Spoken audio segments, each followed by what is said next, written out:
안녕하세요. 지극히 사적인 책 읽기의 똑서입니다.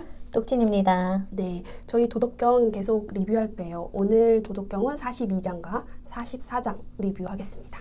네, 똑치님 해주시죠. 네, 저 42장 리뷰할 건데요. 네.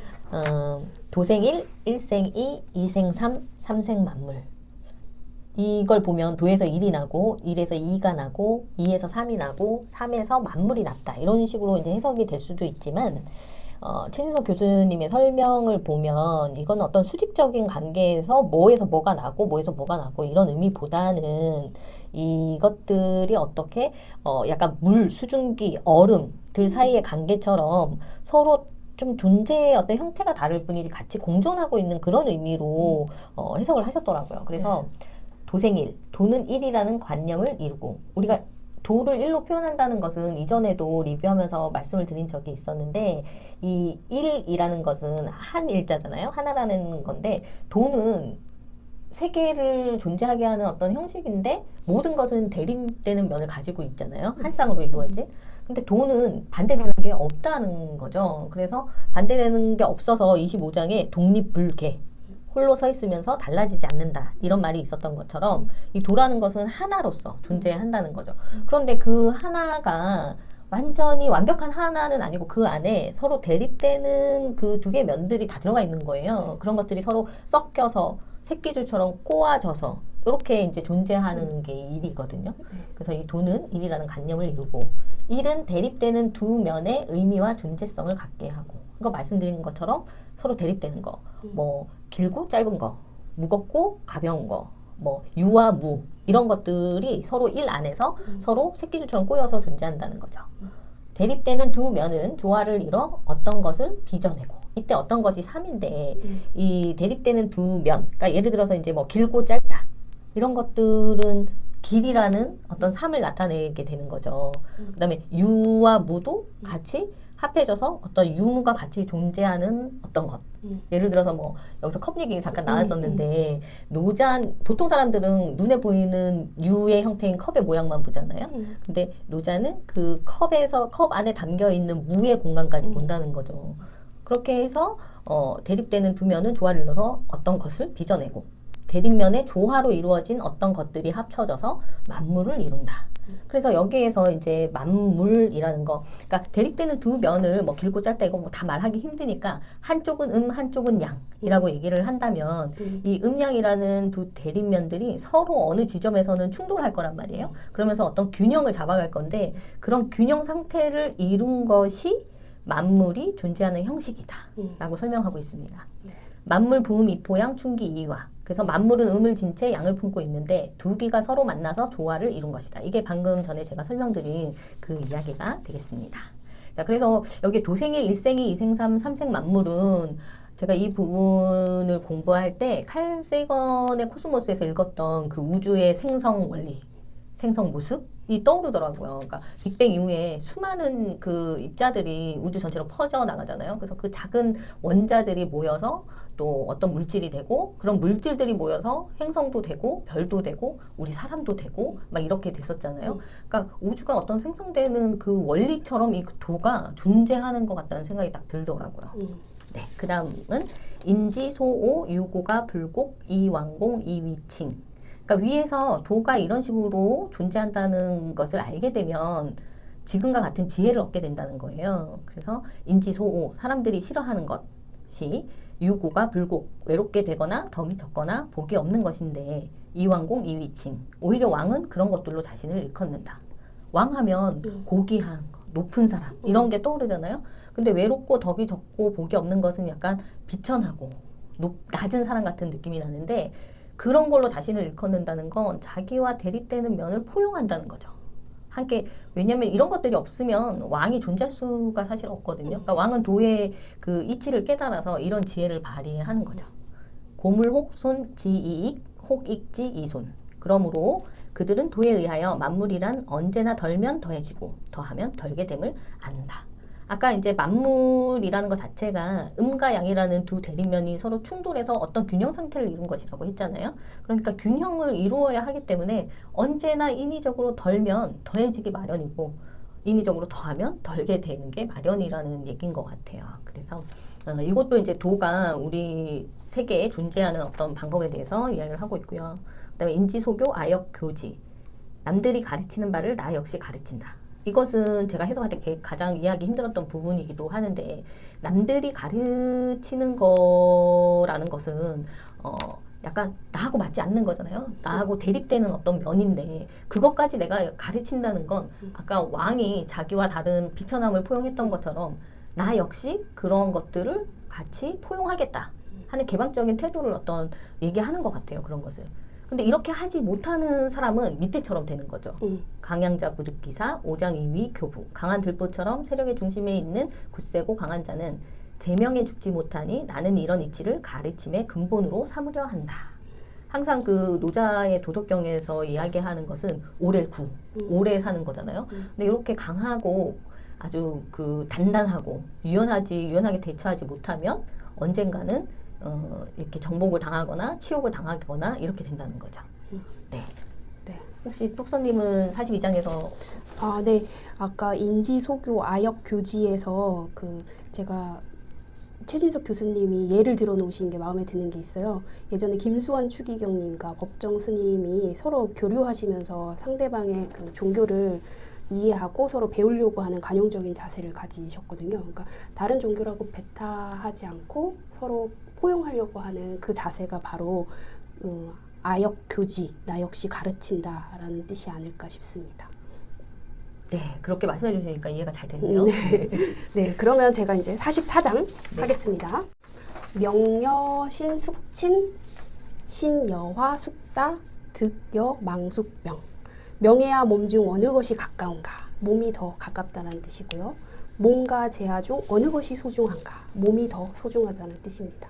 명예와 재화를 얻음과 몸을 잃음 중 어느 것이 병인가? 몸을 잃는 것이 병이 된다라는 뜻입니다. 여기에서 얘기하고 싶은 게, 노자는 항상 말을 해요. 명예나 재화보다 우리 몸이 더 중요하다. 계속 말을 하고 있었어요. 여지까지 계속.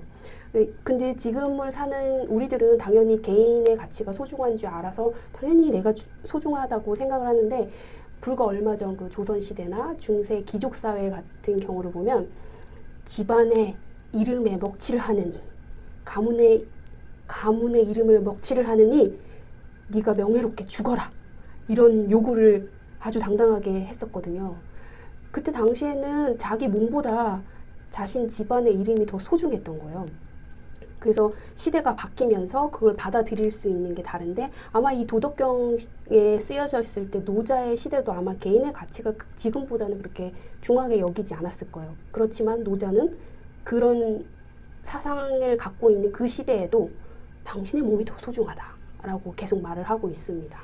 좀 우리 지금 현실에 다가와서 이제 보면은 솔직히 그 승진을 하기 위해서, 명예를 갖기 위해서 자기가 원하지도 않는 술자리에 가서 몸을 상하게 술을 마시거나, 또 주말이나 밤낮 없이 일에 열심히 하거나 그러면서 몸을 해치는 경우가 있죠.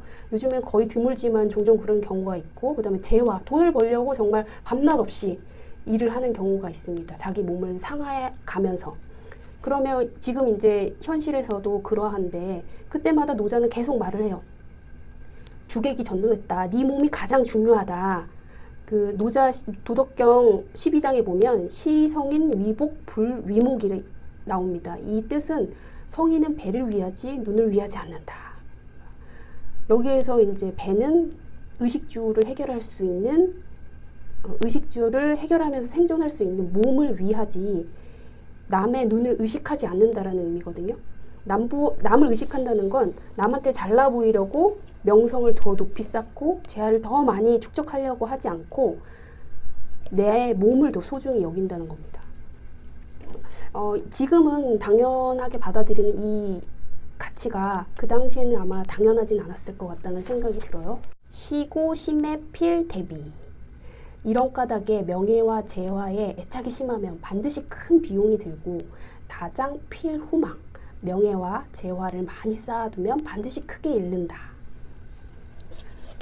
지족 불욕, 지지 불태. 족함을 알면 욕되지 않고 멈출 줄 알면 위태롭지 않다. 가이 장구. 이렇게 하면 장구할 수 있다라고 했습니다. 우리가 계속 노자는 계속 말했어요. 재화나 명예를 쫓으면 큰 비용이 들고 크게 망한다. 이거는 계속 해왔던 얘기라 여기에는 그냥 덧붙이진 않고요. 그 다음에 이제 족함을 알면 욕되지 않고 멈출 줄 알면 위태롭지 않다. 여기에서 족함을 알고 멈추는 게 굉장히 어려운 것 같아요.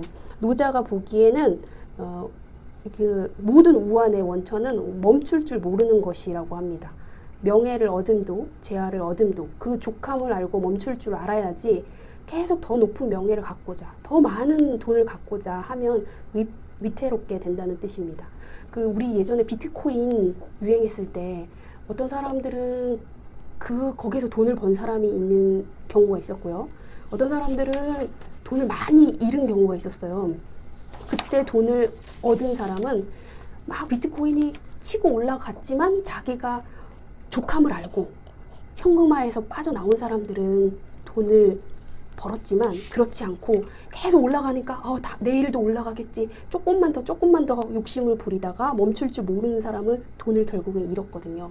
그때 당시에 비트코인에서 돈을 벌어서 나온 사람들은 마약 중독자가 마약을 끊은 것과 같다고 했거든요. 이 족함을 알고 멈출 줄 아는 것, 이게 정말 어려운 것 같아요. 그렇지만 우리는 이렇게 하려고 진짜 노력해야 될 것 같습니다. 네. 이영기의 시 낙하에 보면 가야 할 때가 언제인가를 분명히 알고 가는 이의 뒷모습은 얼마나 아름다운가라는 말이 있습니다. 떠나야 할 때를 알고 떠나는 사람은 아름답고 그렇지 않은 사람은 추한데요. 우리가 떠나는 모습이 아름다운 사람이 되었으면 좋겠습니다. 그리고 이렇게 하면 장구할 수 있다고 해요. 그런데 똑치님, 네. 길게 오래 사는 것이 노자가 말하는 이 장구한 삶이 과연 좋은 것일까요? 저는 이제 이 부분을 보고 지금 똑선님 질문을 들으면서 이제 덴마크가 생각이 났거든요. 그러니까 덴마크는 굉장한 이제 선진국이자 복지국가인데 거기에서는 사람들이 자기 몸을 해칠 만큼 명성과 재화를 얻기 위해서 애쓰지 않아요. 그러니까 자기의 일에 만족을 하고 무슨 양태의 법칙이라든가 아니면 뭐 휘게한다 막 이런 개념으로 직장에서 어느 정도의 일이 끝나면 집에 와서 책 보고 차 마시고 혼자 이렇게 시간을 즐기면서 하는 게 굉장히 행복하다고 생각을 하거든요. 그거는 덴마크가 선진국이면서 복지국가이기 때문에 가능한 것 같아요. 그러면 아까 말씀하셨던 것처럼 주변에 요즘 이런 거 깨닫는 사람 되게 많은 것 같다고 하셨는데 저도 많이 느끼거든요. 특히 뭐 90년대생이나 이런 친구들을 보면 아예 처음부터 나는 승진을 안 하겠다라고 생각을 하면서 자기의 삶을 위해서 애쓰는 친구들 되게 많아요. 책도 많이 보고 여행도 많이 가고 그런 친구 되게 많거든요.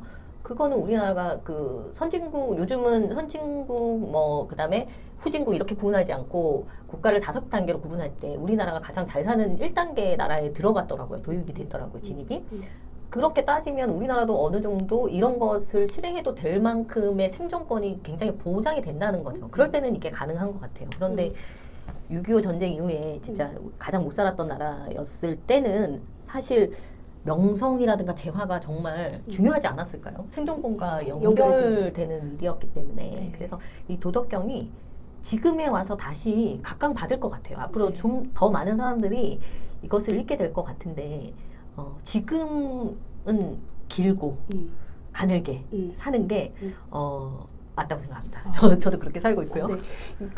나이 드신 분들이 보면 요즘 90년대생들을 노력하지 않는다, 너무 애쓰지 않는다 이렇게 보고 있는데 우리 나이 든 사람들이 보는 시점은 정말 먹고 살기 위해서 아등바등 열심히 해가지고 뭔가를 달성해야 되는 시대였지만 지금 90년대생들은 먹고 사는 게 어느 정도 안정이 됐거든요.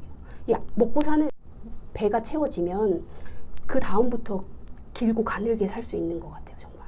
그래서 먹고 사는 게 정말 중요한 것 같아요. 예전에 짧고 굵게 살라고 했던 것은 정말 누가 그렇게 정해놓은 걸까요? 가만히 똑치님 얘기를 들어보면 짧고 굵게 살라는 건 결국에 생존권하고 같이 연결되어 있었던 것 같아요. 못 먹고 못 살았으니까 어떻게든 잘 먹고 잘 살기 위해서 그 재화와 명예를 쫓은 거지 정말 90년대 생들처럼 먹을 게 어느 정도 안정이 돼 있다면 내가 그렇게 큰 욕심을 낼 필요가 없을 것 같아요. 그렇죠. 네. 정말 우리 대한민국 사람들에게 정말 필요한 필독서인 것 같아요. 네. 도덕경이. 도덕경은 진짜 지금 이 시대에 읽어야 될 것 같다는 생각이 들어요. 예전이라면 이제 먼저 뜬구름 잡는 시기야 이렇게 생각을 했을 텐데 지금은 정말 지금 시대에 맞는 것 같습니다. 네, 그러면 다음에 만나요. 안녕.